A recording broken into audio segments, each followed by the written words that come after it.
एक बार लक्ष्मी और धर्म के बीच बहस हो जाती है। लक्ष्मी कहती हैं, मैं बड़ी हूं, और धर्म कहते हैं, मैं बड़ा हूं। दोनों के बीच जोरदार बहस होती है। तब लक्ष्मी कहती हैं, हमें भगवान शिव के पास जाना चाहिए, वहीं इसका निर्णय होगा। धर्म ने कहा, ठीक है। दोनों भगवान शिव के पास जाते हैं। भगवान शिव उन्हें आते देख खड़े हो जाते हैं और हाथ जोड़कर कहते हैं, हे मां लक्ष्मी, हे धर्म, मैं आप लोगों की क्या सेवा कर सकता हूं? अगर आप यह कहानी सुन रहे हैं तो कृपया पूरी सुने। इस कहानी को अधूरी छोड़कर जाने की गलती न करें, क्योंकि इस पवित्र कथा को अधूरा छोड़ने से आपको पाप लग सकता है। इसलिए इस कथा को पूरा सुने और भोलेनाथ का अनादर न करें।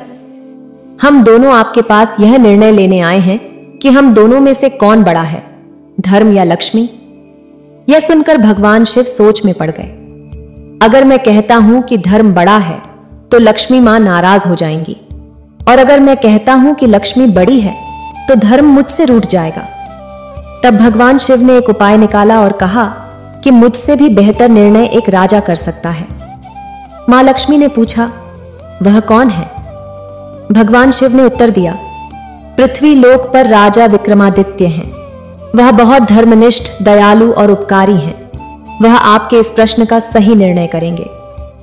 यह सुनकर मां लक्ष्मी ने कहा, ठीक है, हम उन्हीं के पास जाते हैं।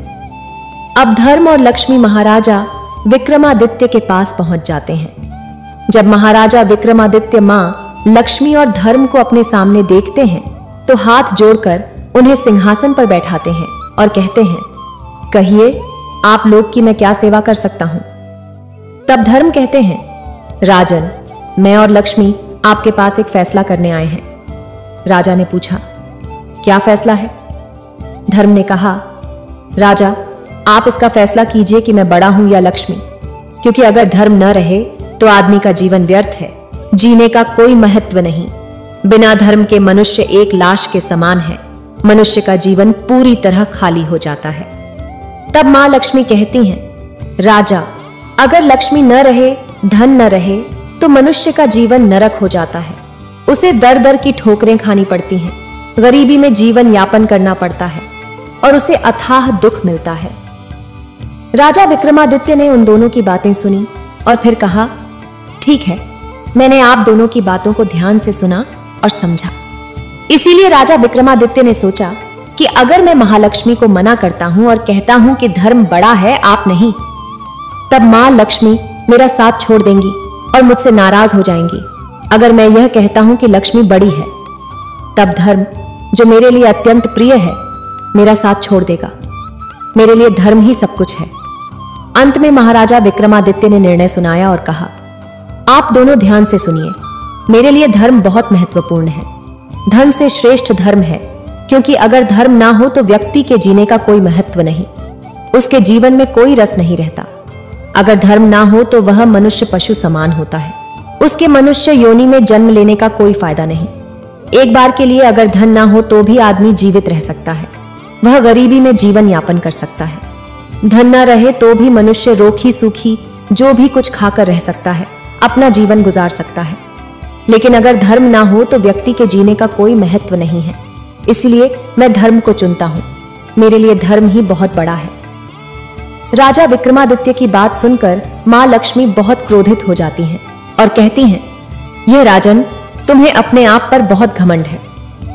तुमने मेरा अनादर किया और धर्म को चुना, इसलिए मैं तुमसे दूर हो जाती हूं। आज के बाद तुम कंगाल हो जाओगे। यह कहकर मां लक्ष्मी वहां से चली जाती हैं और राजा विक्रमादित्य का साथ छोड़ देती हैं। धर्म महाराजा विक्रमादित्य के साथ हो जाता है। देखते ही देखते राजा विक्रमादित्य एकदम से कंगाल और गरीब हो जाते हैं, लेकिन उनके पास एक घोड़ा और तलवार बची रहती है। अब राजा विक्रमादित्य सोचते हैं कि यहां रहने का कोई मतलब नहीं है और मुझे आगे बढ़ना चाहिए। विक्रमादित्य घोड़े पर सवार होते हैं और तलवार लेकर आगे निकल जाते हैं। रास्ते में उन्हें ध्यान आता है कि उनकी बहन है और उन्हें बहुत भूख लगी है और विश्राम की भी आवश्यकता है। इसलिए वे सोचते हैं कि अपनी बहन के पास रुककर कुछ खा पी लूं और विश्राम कर लूं, फिर आगे का सफर तय करूंगा। जब राजा विक्रमादित्य अपनी बहन के महल के पास पहुंचते हैं तो महल के पहरेदार और सैनिक उनकी बहन के पास जाकर कहते हैं कि आपका भाई आपसे मिलने आ रहा है। बहन पूछती है कि मेरा भाई किस हालत में आ रहा है। सैनिक कहते हैं कि महारानी, आपका भाई घोड़े पर सवार है और फटे हालत में आ रहा है। उसके कपड़े गंदे, मैले और फटे हुए थे। यह सुनते ही राजा विक्रमादित्य की बहन ने कहा, तुम उसे घोड़े के अस्तबल में रुकने को कहो, वहीं उसके बैठने और विश्राम करने की व्यवस्था कर दो। मैं कुछ देर बाद आती हूं। जब राजा विक्रमादित्य अपनी बहन के महल के अंदर पहुंचे तो दरबारियों और सैनिकों ने उन्हें अस्तबल में ठहराया, जहां घोड़े बांधे जाते हैं और उनके रहने की व्यवस्था होती है। राजा विक्रमादित्य यह सब देखते हुए भी कुछ नहीं बोले। वे चुपचाप बैठ गए और अपनी बहन के आने का इंतजार करने लगे। जब उनकी बहन उनके पास आई तो वह खाने के लिए एक सूखी रोटी लेकर आई। यह देखते ही महाराजा विक्रमादित्य की आंखों में आंसू आ गए, लेकिन फिर भी उन्होंने कुछ नहीं कहा। उन्होंने कहा, बहन, तुम रोटी तो ले आई हो, लेकिन पानी भी ले आओ, मुझे प्यास लगी है।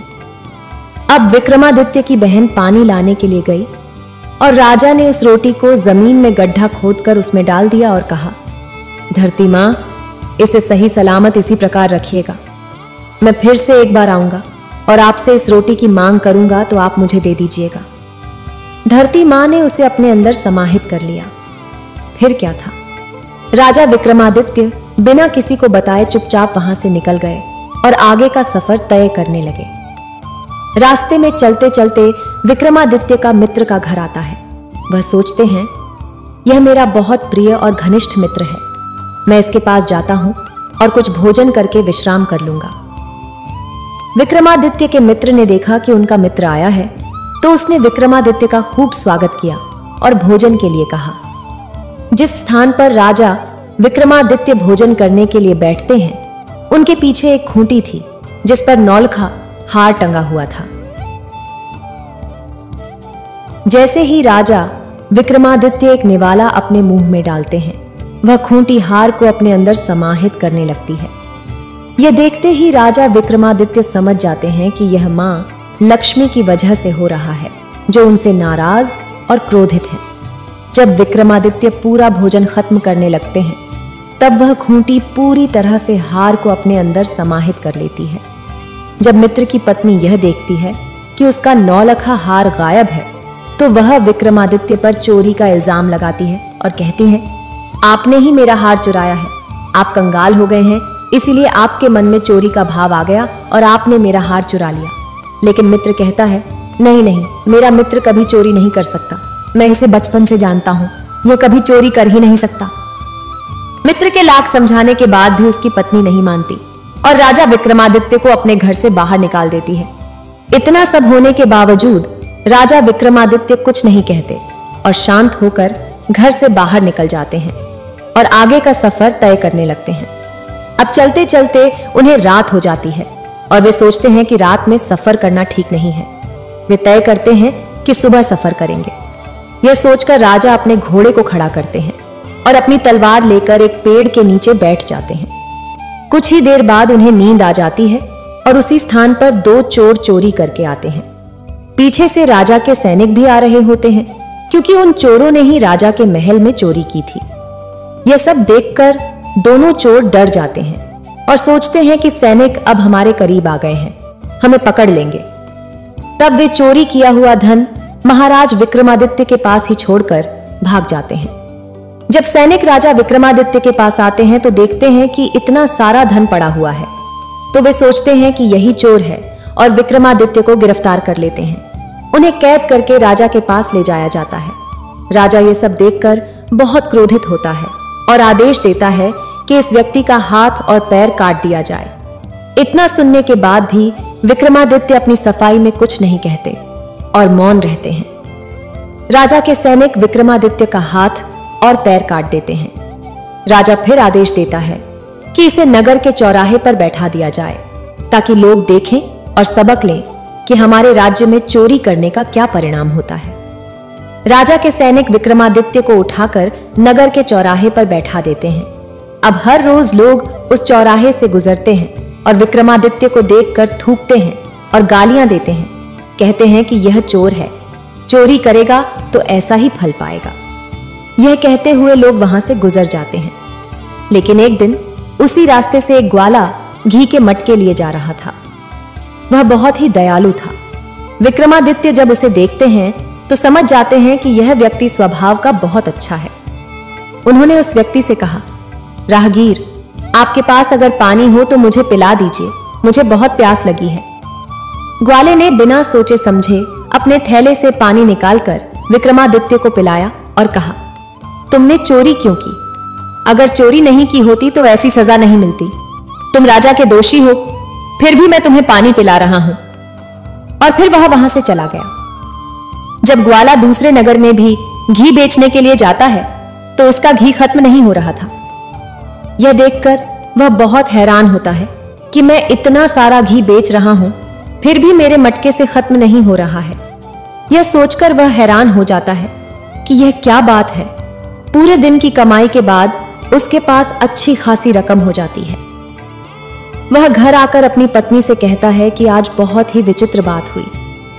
मैंने राजा द्वारा सजा पाए गए व्यक्ति की मदद की और उसे पानी पिलाया। इसके बाद मेरे साथ एक चमत्कार हुआ। जितना भी घी बेच रहा था उतना ही बढ़ता जा रहा था। मेरे मटके में से घी खत्म ही नहीं हो रहा था। लगता है वह व्यक्ति जरूर कोई दिव्य आत्मा है। उसकी पत्नी ने कहा, हे स्वामी, हमारे पास एक भी औलाद नहीं है। हम औलाद के सुख से वंचित हैं। हम लोग इतने बूढ़े हो गए हैं। आप ऐसा करिए कि उस व्यक्ति को हमारे घर ले आइए। हम उसे अपना बेटा मानकर उसके साथ जीवन यापन करेंगे। तब ग्वाले ने कहा, तुम्हारी बात तो ठीक है, लेकिन इसके लिए हमें राजा से इजाजत लेनी होगी। उसकी पत्नी ने कहा, वह बेचारा हाथ पैर से अपंग है। हमारे साथ रहेगा तो उसका भी मन बहल जाएगा और हमें भी पुत्र का अनुभव प्राप्त होगा।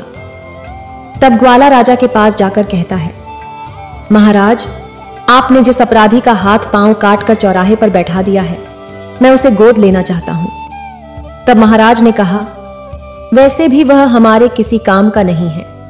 उसके हाथ पांव नहीं है और वह हमारे नगर में बोझ बना हुआ है। तुम उसे ले जा सकते हो, हमें कोई आपत्ति नहीं है। यह सुनते ही ग्वाला भागा भागा जाता है और राजा विक्रमादित्य को अपने नौकर चाकरों की सहायता से अपने घर लाता है। उसे नहला धुलाकर स्वच्छ वस्त्र पहनाता है और भोजन कराता है। फिर कहता है, आज से तुम मेरे पुत्र रहोगे।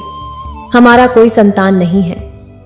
हम अब बूढ़े हो चुके हैं। कम से कम बुढ़ापे में हमें संतान का सुख मिल जाए, इसलिए मैंने तुम्हें अपने पास बुलाया है। क्या तुम मेरा बेटा बनना स्वीकार करोगे? राजा विक्रमादित्य ने कहा, हां, मुझे आपका पुत्र बनना स्वीकार है। राजा विक्रमादित्य उस ग्वाले के पास उसके बेटे के रूप में रहने लगे। उसी नगर के राजा की एक पुत्री थी जो बहुत विदुषी और दूरदर्शी थी। जब भी वह गाती थी, दीपक जल उठते थे। हर शाम को जब वह गीत गाती तो पूरे नगर में दीप जल जाते और रात हो जाती। जब सब सोने का समय होता तो वह राजकुमारी गीत गाकर सारे दियों को बुझा देती। राजा विक्रमादित्य यह सब देख रहे थे। उन्होंने भी दीपक राग गाकर दियों को फिर से जला दिया। जब राजकुमारी ने यह देखा तो वह समझ गई कि दीपक को जलाने वाला और कोई नहीं, राजा विक्रमादित्य ही हो सकते हैं। यह सोचकर वह बहुत प्रसन्न हुई। कुछ दिन बीतने के बाद राजा ने अपनी पुत्री का स्वयंवर आयोजित किया। दूर दूर से राजा महाराजा स्वयंवर के लिए आए।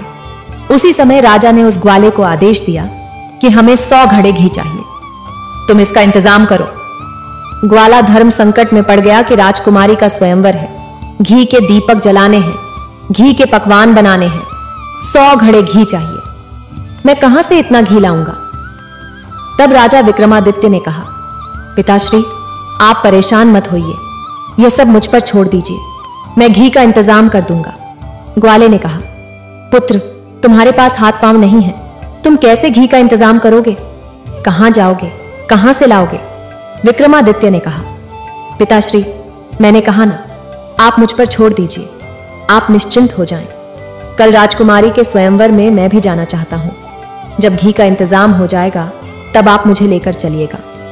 राजा विक्रमादित्य ने कहा, पिताश्री, आप महाराज से कह दीजिए कि वे 100 गाड़ी भिजवा दें, घी का इंतजाम हो जाएगा।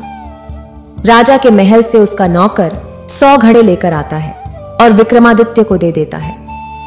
रात के समय विक्रमादित्य अपनी तपस्या और शक्ति से उन मटकों को एक ही बार में भर देता है। सुबह होते ही वह देखता है कि मटके भरे हुए हैं और बहुत खुश होता है। उसे समझ में आ जाता है कि उसका पुत्र बहुत ही दिव्य है। खुशी खुशी वह 100 घड़े राजा के पास भिजवा देता है।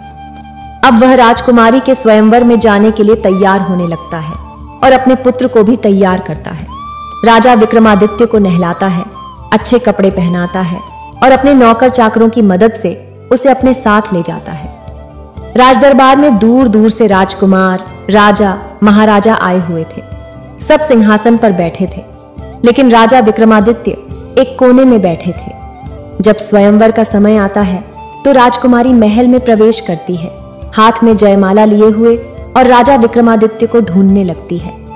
वह सोचती है कि अगर वह इसी नगर में हैं तो स्वयंवर में जरूर आए होंगे। यह सोचते हुए राजकुमारी उन्हें ढूंढने लगती है, लेकिन राजा विक्रमादित्य कहीं नहीं दिखते। फिर उसकी नजर कोने में बैठे एक व्यक्ति पर जाती है, जिसके चेहरे और शरीर से अलग ही आभा प्रकट हो रही थी। यह देखते ही राजकुमारी समझ जाती है कि यही राजा विक्रमादित्य हैं, और बिना कुछ सोचे समझे वह जयमाला लेकर आगे बढ़ती है और विक्रमादित्य के गले में पहना देती है। राजकुमारी ने अपने पति के रूप में विक्रमादित्य को चुन लिया। दरबार में आए राजा महाराजा यह देखकर क्रोधित हो गए और महाराज से बोले, महाराज, आपने हमारा अपमान किया है। अगर आपको पता था कि आपकी पुत्री एक अपंग व्यक्ति से विवाह करेगी तो आपने हमें यहां क्यों बुलाया? महाराज ने हाथ जोड़कर सभी से माफी मांगी और कहा, यह नियम है कि कन्या ने जिसके गले में वरमाला डाली है विवाह उसी से होगा। कृपया मुझे क्षमा करें। अंततः राजकुमारी का विवाह विक्रमादित्य से ही हुआ और वह अपने ससुराल चली गई। एक दिन विक्रमादित्य ने अपनी पत्नी से कहा, प्रिय, मुझे हिरण का मांस खाने की इच्छा हो रही है। तुम अपने भाइयों से हिरण का मांस लेकर आओ।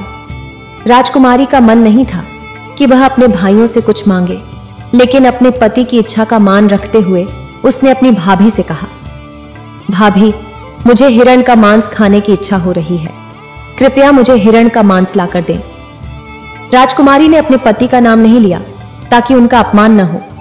यह सुनकर उसकी भाभियां उसकी खिल्ली उड़ाने लगीं और बोली, अगर तुम्हें ऐसी इच्छा थी तो तुमने अपाहिज व्यक्ति से शादी क्यों की? तुम्हें किसी अच्छे पुरुष से शादी करनी चाहिए थी जो तुम्हारे लिए हिरण का मांस ला सकता। यह सुनकर राजकुमारी वापस अपने पति के पास गई और सारी बातें बताईं। तब महाराजा विक्रमादित्य ने कहा, ठीक है, कोई बात नहीं। तुम वापस अपनी भाभी के पास जाओ और कहो कि मेरे पति का घोड़ा और तलवार मुझे दे दीजिए। रुमाल उन्हें दिखा देना, वे समझ जाएंगे और तुम्हारे साथ चले आएंगे। राजकुमारी रुमाल लेकर अपने भाभी के पास जाती हैं और उनसे कहती हैं, भाभी, आप मेरे पति का तलवार और घोड़ा मुझे दे दीजिए।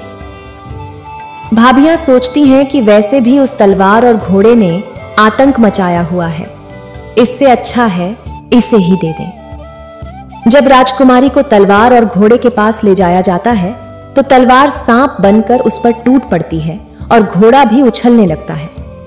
राजकुमारी रुमाल दिखा देती है, जिससे तलवार और घोड़ा शांत हो जाते हैं और उसके साथ चले जाते हैं।